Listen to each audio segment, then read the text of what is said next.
시간은 하나님 말씀 봉독하는 시간입니다. 하나님 말씀은 에베소서 1장 3절에서 6절 말씀, 4절의 말씀, 저와 여러분이 한 절씩 교독하겠습니다. 에베소서 1장 3절에서 6절 말씀입니다. 신약 성경, 제가 갖고 있는 성경으로는 310면입니다. 에베소서 1장 3절에서 6절 말씀입니다. 하신 줄 알고 제가 먼저 읽겠습니다. 찬송하리로다. 하나님 곧 우리 주 예수 그리스도의 아버지께서 그리스도 안에서 하늘에 속한 모든 신령한 복을 우리에게 주시되 곧 창세전에 그리스도 안에서 우리를 택하사 우리로 사랑 안에서 그 앞에 거룩하고 흠이 없게 하시려고 그 기쁘신 뜻대로 우리를 예정하사 예수 그리스도로 말미암아 자기의 아들들이 되게 하셨으니 이는 그가 사랑하시는 자 안에서 우리에게 거저 주시는 바 그의 은혜의 영광을 찬송하게 하려는 것이라. 아멘. 집사람 축복합니다. 그동안도 하나님의 은혜였습니다. 앞으로도 하나님께서 함께 하십니다. 잘 될 겁니다. 할렐루야. 오늘은 우리가 감사해야 할 이유라는 제목으로 에베소서 말씀을 가지고 추수감사절 또 성례식 예배를 하나님께 올려드리기 원합니다. 현대인들이 참 똑똑하죠. 또 많은 정보를 갖고 있습니다. 그러나 현대인들의 어리석음과 한계가 있죠. 그것이 무엇입니까? 우리 현대를 살아가는 우리 현대인들이 주로 눈앞에 있는 것만 중요하게 생각한다는 거죠. 눈에 보이고 손에 잡히는 것만 중요하게 생각한다는 거죠. 병주마를 보면 어떻습니까? 병주마가 바울을 못 보게 하려고 눈에다가 이렇게 가리개를 막 놓죠. 그리고 앞만 보고 달려가도록 하는 거죠. 그 경주마는 주변의 풍경을 보지 못합니다. 좌우에 어떤 일이 있는지 모릅니다. 바로 눈앞의 것만 보고 달려가는 것이죠. 그와 같은 것이 바로 우리 현대인들의 조금 어리석은 우리 한계가 아닌가 생각합니다.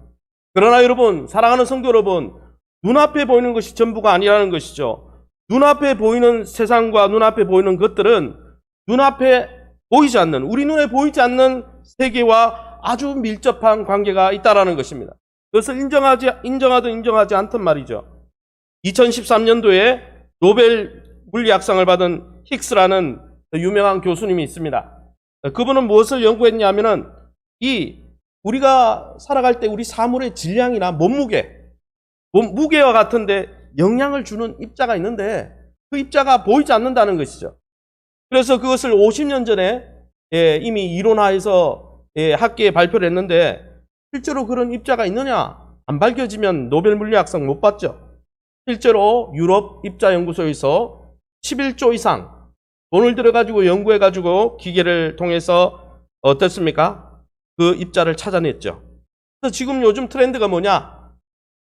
우리 보이는 세상의 이 무게를 보이지 않는 세계의 어떤 입자가 영향을 준다는 거예요. 즉 보이는 세상, 보이는 입자와 보이지 않는 입자가, 즉 보이는 세상은 보이지 않는 세상과 긴밀하게 연결이 되어 있고 그걸 이 과학적으로 이야기하면 중첩되어 있고 그래서 안 보이는 세계에 영향을 지대하게 받는다는 거예요. 무게 같은 거죠. 그런데 이런 현상이 단순히 그런 입자에 관계된 거냐? 그렇지 않다는 거죠.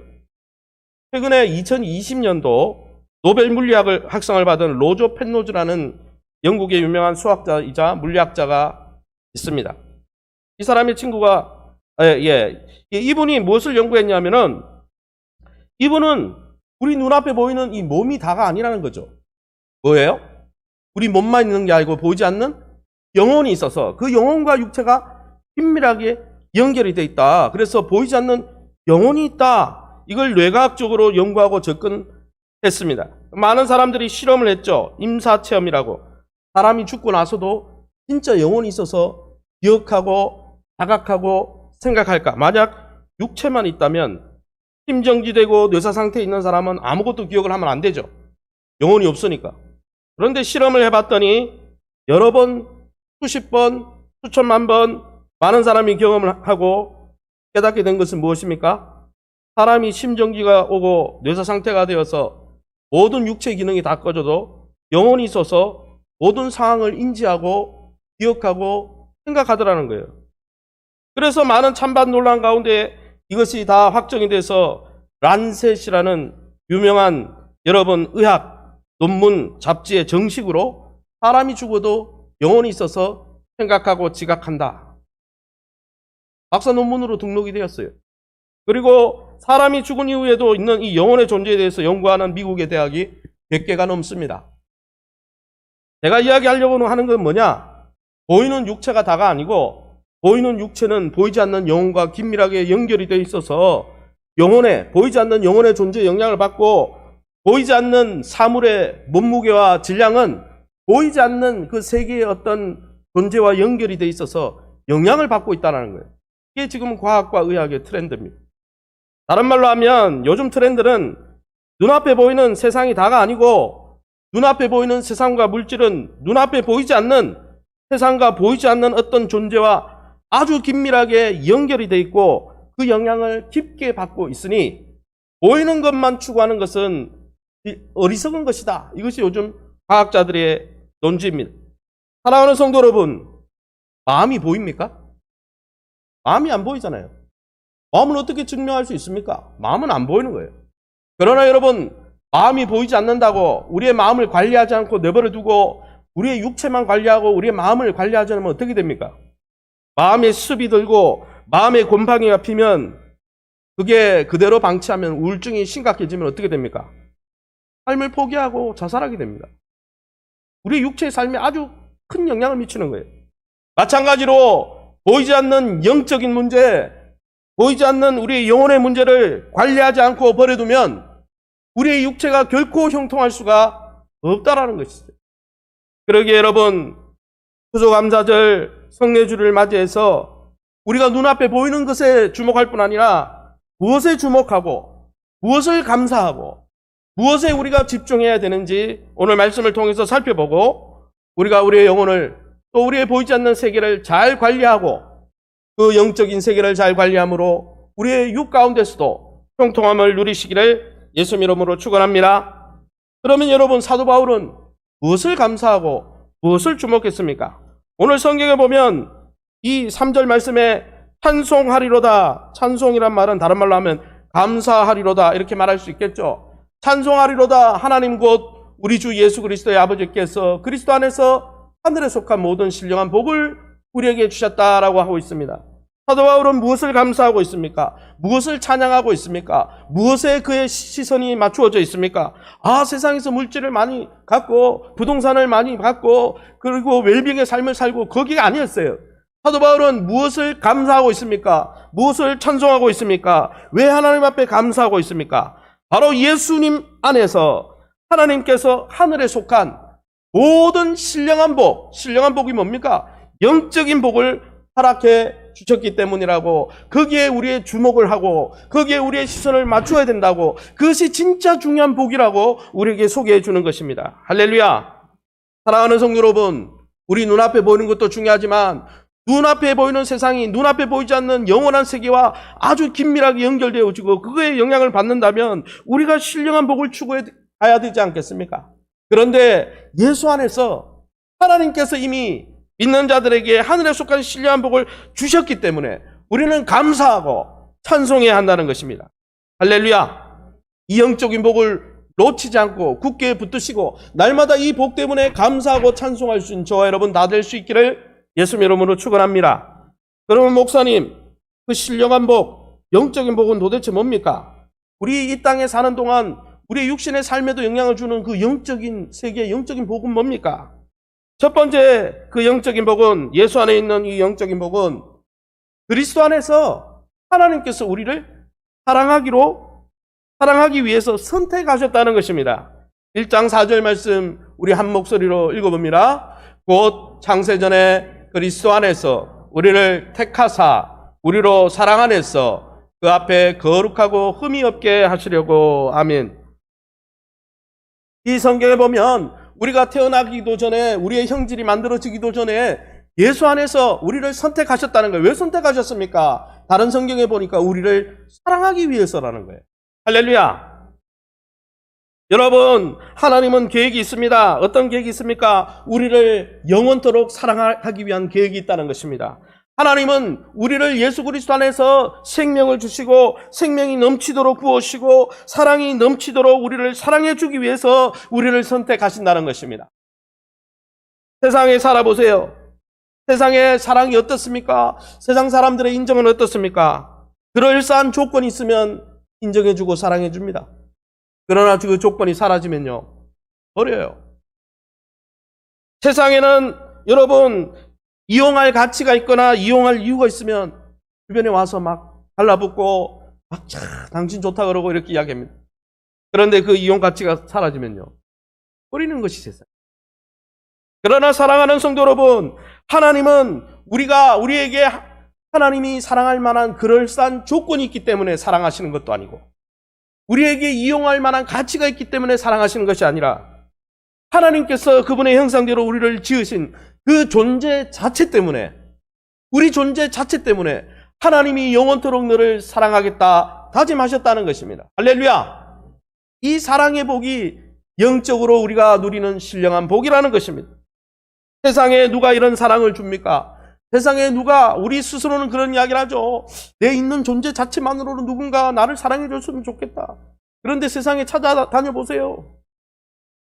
배우자를 만나고 주변에 부모님을 만나고, 물론 부모님의 사랑, 배우자의 사랑 좋지만은 한계가 있어요. 온전히 다 수용하지 못합니다. 그런데 여러분, 우리 하나님은 우리를 영원토록 우리의 존재 때문에, 우리 존재 자체 때문에 사랑해 주기 위해서 우리를 선택하시고 우리에게 지금도 그 100만 볼트 사랑을 물 붓듯이 부어주는데, 그것이 우리가 누려야 될 진짜 행복이라는 것입니다. 그 놀라운 행복을 날마다 쟁취하고 붙들고 믿음으로 날마다 감사할 수 있기를 예수 이름으로 축원합니다. 두 번째는 무엇이 복입니까?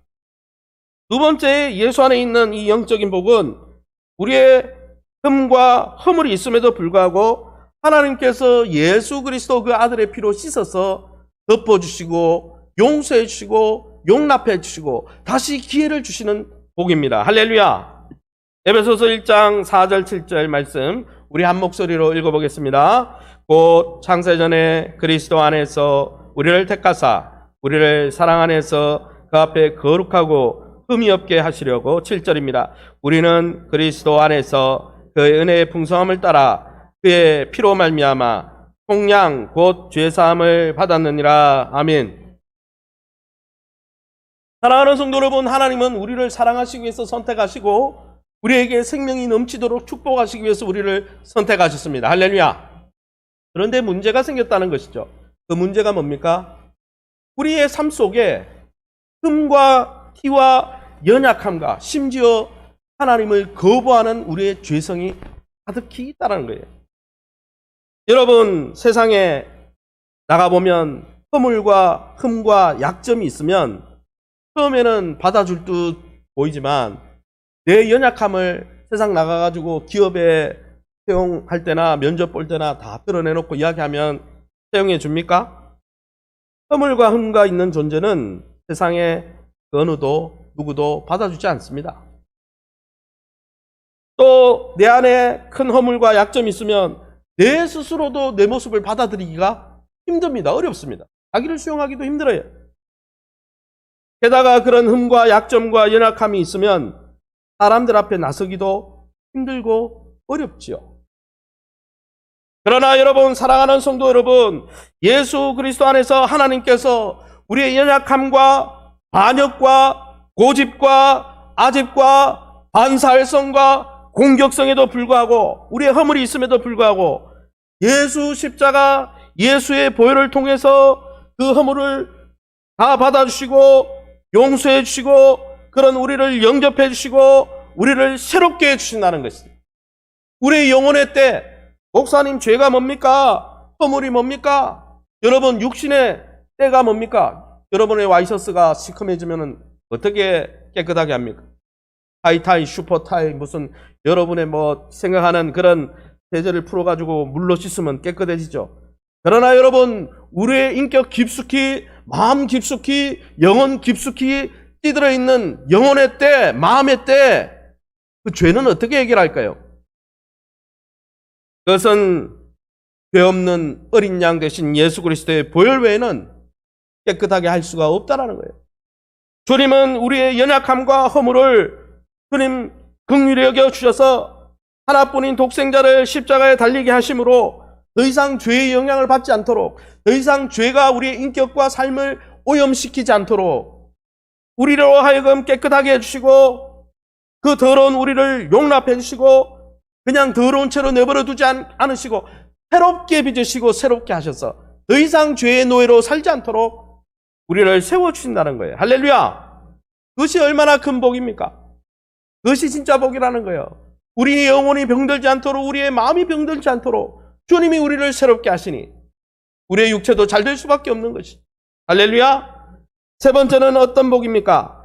예수 안에 하나님이 주시는 영적인 신령한 복은 우리를 깨끗하게 해주시고 그냥 네가 알아서 살아라 이렇게 해도 감사한 거죠. 그런데 그렇게 버려두지 아니하시고 하나님의 자녀로 삼아 주시고 하나님이 계신 곳에 함께 거하도록 우리를 영접해 주신다는 것입니다. 할렐루야. 에베소서 1장 5절 말씀입니다. 우리 같이 한 목소리로 읽어봅니다. 그 기쁘신 뜻대로 우리를 예정하사 예수 그리스도로 말미암아 자기의 아들들이 되게 하셨으니 우리를 양자 삼아 주신 것이죠. 우리를 자녀 삼아 주신 것이죠. 여러분, 자녀가 되면 어떤 행복이 있습니까? 물론 우리 가정이 온전하지 않기 때문에 완전하지 않지만 우리가 자녀가 되면 부모와 교제합니다. 교제하면서 관계를 맺으면서 어떻게 합니까? 사랑으로 채우고 세움을 받습니다. 자녀이기 때문에 다른 이유는 없어요. 공부를 잘해서 잘생겨서가 아니라 그냥 자녀이기 때문에, 내 자녀이기 때문에 교제와 관계를 맺으면서 사랑으로 채워주고 그를 북돋아주고 그에게 축복해주고. 할렐루야. 하나님이 우리를 자녀 삼으신 이유가 뭡니까? 하나님과 사랑의 교제 속에서 우리를 사랑 가운데 세우시고 우리의 자존감을 높여주시고 우리를 축복하시기 위함이라는 거예요. 할렐루야. 더불어 여러분, 자녀가 되면 부모가 어떻게 해줍니까? 자녀의 필요를 어떻게 할까요? 채워주죠. 왜요? 자녀이기 때문이죠. 누가 채워달라고 이야기하지 않아도, 자녀가 특별한 이야기를 하지 않아도 저게 필요할 것 같다, 내 것을 쓰지 않고도 그 자녀를 먼저 채워주는 거예요. 왜요? 자녀이기 때문이에요. 사랑하는 성도 여러분, 하나님이 예수 그리스도를 통해 우리를 그분의 자녀로, 아들들로 삼아주셨다는 것은 앞으로 우리의 필요를 채워주시겠다는 약속입니다. 할렐루야. 그뿐 아니라 여러분, 자녀의 축복이 무엇입니까? 하나님의 자녀가 되었다는 뜻이 무엇입니까? 여러분, 요즘은 사회적인 인식이 달라서 조금 다른 견해를 가질 수 있지만 자녀는 상속자입니다. 부모가 죽으면 유언을 통해서 부모가 갖고 있는 그 유산을 다 상속받는 계승자가 자녀입니다. 그러기에 여러분, 하나님의 자녀가 되었다는 것은 하나님의 영광스러운 그 천국과 하나님의 나라를 우리에게 계승해 주시고 상속시켜 주시고 하나님의 영광의 기업을 상속받게 하시려고 우리를 자녀 삼아 주셨다는 거예요. 이 영적인 복을 깨닫지 못하고 눈앞에 보이는 것만 향해서 달려간다면 정말 인생이 더덥고 불행하다는 거예요. 사랑하는 성도 여러분, 하나님께서 예수 그리스도 안에서 모든 영적인 복을 주십니다. 우리를 영원부터 영원까지 사랑해 주시고 축복해 주십니다. 우리의 허물과 연약함이 있음에도 불구하고 그 연약함을 극복할 수 있도록 십자가와 부활의 능력으로 함께 해주십니다. 더 이상 죄의 종로로 타지 않고 실패와 흠의 종로로 타지 않도록 우리를 도와주십니다. 할렐루야. 더불어서 그분의 자녀로 영광을 누리게 하십니다. 이 놀라운 복을 약속받은 우리는 그러면 어떻게 해야 될까요? 따라합시다. 그래서 감사해야 합니다. 여러분, 따라합시다. 좋은 반응이 좋은 복을 부릅니다. 강의를 해보고 설교를 해보고 다른 데 어디에 이렇게 가보면 언제 강사가 제일 행복한지 압니까? 별거 아닌데 이렇게 강사 이야기하면 하하하하 호호호호 그러면서 또 우리 성도들은 아멘 아멘 아멘 이러면 너무 막 신이 나는 거예요. 왜요? 볼품 없지만은 목회자나 아니면 그 강사를 존중해주고 지지한다는 뜻이거든요. 근데 아무 반응이 없으면 의미가 없어요. 할 맛도 안 나. 그런데 하나님 앞에서도 이 리액션이 중요하다는 거예요. 반응하는 게 중요하다는 거예요. 구슬이 서말이어도 뭐야 법이다? 뼈야 법인 것처럼 이 하나님이 주시는 이 신령한 복을 다 듣고 우리 가운데 오늘 처음 이 교회를 오신 분이 있습니까? 아니면 교회들을 많이 밟았지만 아직까지 이 영적인 복의 실체에 대해서 못 누리고 있는 분들이 있습니까? 그런 분들은 많이 들었지만 꿰이지 않아서 그래요. 구슬이 아무리 서말이어도 꿰어야 보배인 것처럼 여러분, 이 하나님의 복은 내가 반응해야 내 것이 된다는 거예요. 성경에는 이렇게 되어 있습니다. 요한복음 1장 11절에 자기 땅에 오매 자기 백성이 영접하지 아니하였으나 영접하는 자 곧 그 이름 예수 이름을 믿는 자들에게는 하나님의 자녀가 되는 권세를 주셨다 했고, 요한복음 5장 24절에는 내가 진실로 진실로 너에게 이르노니 내 말을 듣고, 다 들었죠. 또 나 보내신 이를 믿는 자는 믿어야 하는 것이죠. 영생을 얻었고 심판에 이르지 아니하느니 사망에서 생명으로 옮겼느니라. 여러분, 누구가 이 복을 누릴 수 있습니까? 리액션 하는 사람요. 감사하는 사람, 반응하는 사람. 어떻게 반응해야 됩니까? 하나님, 정말 나는 죄인이어서 하나님과 분리된 채 살았고, 하나님 없이는 내가 육적인 축복을 누리는 것 같지만 나의 영은 썩어 들어가고 있고 문드러지고 있고 내 내면 세계는 다 무너지고 있습니다. 나는 죄인입니다. 정말 하나님이 내 이 영적 세계, 내면 세계를 도와주지 않으면 나에게 소망이 없습니다. 하나님, 내가 하나님께 돌이키겠사오니 나를 도와주십시오. 삶으로 이렇게 리액션 보이는 자들에게 하나님은 어떤 자격, 어떤 능력 요구하지 않고 그냥 자녀로 삼아주겠다고 약속했다는 것입니다. 할렐루야. 그러기 여러분, 이 가운데 오신 분들 중에 목사님, 나도 그런 이야기를 많이 들었어요. 그런 지적인 동의로 구원받거나 하나님의 은혜를 못 누려요. 귀신들도 예수님을 알았어요. 귀신들도 지적으로는 예수가 하나님의 아들인 거 알았어요. 그러나 그들은 마음으로, 그들의 삶으로 마귀가 예수님을 영접했다는 말이 있습니까? 없어요. 지적으로 예전에 이순신 장군이 있었던 것처럼 예수님이 그런 일을 했지 끄떡끄떡. 그게 영접이 아니에요. 정말 내 죄를 시인하고 내가 하나님의 은혜가 필요하다는 것을 깨닫고 요청하고, 하나님, 그동안은 내가 육신을 위해서만 살았지만 내 영이 이렇게 귀하다는 걸 알았으니 내가 회개하고 하나님께 돌이키겠습니다. 삶으로 주님의 은혜를 갈망합니다. 이렇게 삶으로 리액션하는 거. 이게 영접이라는 뜻입니다. 그런 자들에게 하나님은 이 놀라운 축복을 주겠다 했습니다. 그리고 저와 여러분은 그 영접 이후에 그 삶을, 그 축복을 누리고 있는 것입니다. 그러기에 여러분, 오늘 이 시간 여러분 가운데 아직 이 놀라운 복을 누리지도 못하고 눈앞에 보이는 돈이 다인 줄 알고 눈앞에 보이는 세상의 성공이 다인 줄 알고 거기서 약육강식과 같은 세상 속에서 상처받고 그래서 마음이 상하고 영혼이 썩어가는데도 그 문제를 알지 못한 채 있는 분들이 있다면, 여러분, 이 영적인 문제에 관심을 가지시고 이 영적인 문제를 해결하시기 바랍니다. 그래서 여러분, 요한 3서 1장 2절에 나오는 대로 내 영혼이 잘됨같이, 영이 잘되고 보이지 않는 세상에서 보이지 않는 세계가 잘됨으로 보이는 세상에서도 범사에 잘되기를 예수님의 이름으로 축원합니다. 더불어서 마지막으로 권면드리는 것은, 사랑하는 성도들이요, 이미 예수님을 영접하고 이 복을 누리고 있다면 감사하시기 바랍니다. 이미 받은 복에 대해서 리액션 하시기 바랍니다. 그 복을 줬는데도 감사하지도 않고 표현하지도 않고, 그런 사람은 결국 어떻게 합니까? 불평부터 하는 거죠. 아담과 하와가 많은 것을 받았습니다. 모든 것을 받았습니다. 선악과 외에는 모든 것을 받았어요. 제가 보기에는 아담과 하와가 감사 생활 잘 안 했던 것 같아요. 많은 것 받았는데 평소에 감사하고 다 이게 하나님의 은혜라고 찬송하고 막 감격하고, 그래 안 하니까 사단이 와가지고 하나님이 다 주시더냐, 안 준 거 없더냐, 그러니까 안 준 거부터 계산하는 거예요. 그러다 인생이 망한 거죠. 사랑하는 성도 여러분, 감사가 이런 뜻이라고 합니다. 한번 따라합시다. 하나님과 다른 사람들이 내 삶에 어떻게 혜택을 주었는지 말과 행동으로 알려주는 것. 누구에게 알려줘요? 그 혜택을 준 사람에게 다시 알려주는 거. 어떻게 해요? 말로 알려주는 거예요. 하나님이 주신 은혜를, 하나님 나에게 이렇게 좋은 분이었습니다. 하나님은 선한 분입니다. 나에게 목자가 된 분입니다. 나에게 인생에 정말 정수기와 같은 분입니다. 내 인생의 모든 찌꺼기를 걸러내 주시는 분입니다. 뭐 여러 가지로. 그게 뭡니까? 말로 감사하는 게 뭡니까? 찬송과 예배입니다. 밖에 나가서 이야기하면요, 전도와 증거입니다. 그게 말로 감사하는 겁니다. 그리고 말로만 감사하면 안 되죠. 행동으로 감사해야 되죠. 부모님의 은혜에 말로 감사해야 되죠. 그러나 또 행동으로 감사해요. 행동으로 부모님에게 어떻게 감사합니까? 감사 편지를 쓰고 카네이션도 하나 사고 어떻게 합니까? 용돈도 준비해야 하네요. 하고 부모님이 좋아하는 선물도 준비해야 하네요. 다 행동이에요. 그럼 목사님 하나님께 행동으로 얼마나 감사했는지를 알려드리는 그건 뭡니까? 교회에서 섬기고 헌신하는 것. 그 감사하는 방법. 또 여러분이 귀히 여기는 물질을 가지고 하나님 앞에 헌물하고 헌금하는 것. 그것도 감사합니다.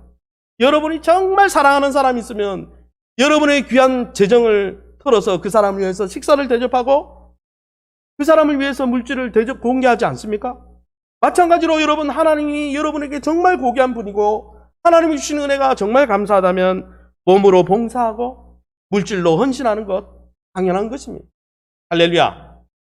그 리액션이 있을 때 하나님이 더 큰 감사가 몰려오도록 축복하신다는 것입니다. 저와 여러분이 하나님이 주시는 놀라운 이 영적인 은혜에 감사하면서 내 영혼이 잘된 같이 범사에서도 잘되고 강건한 복을 누리시기를 예수 이름으로 축원합니다. 이 시간에 우리 바로 우리 성례식 하도록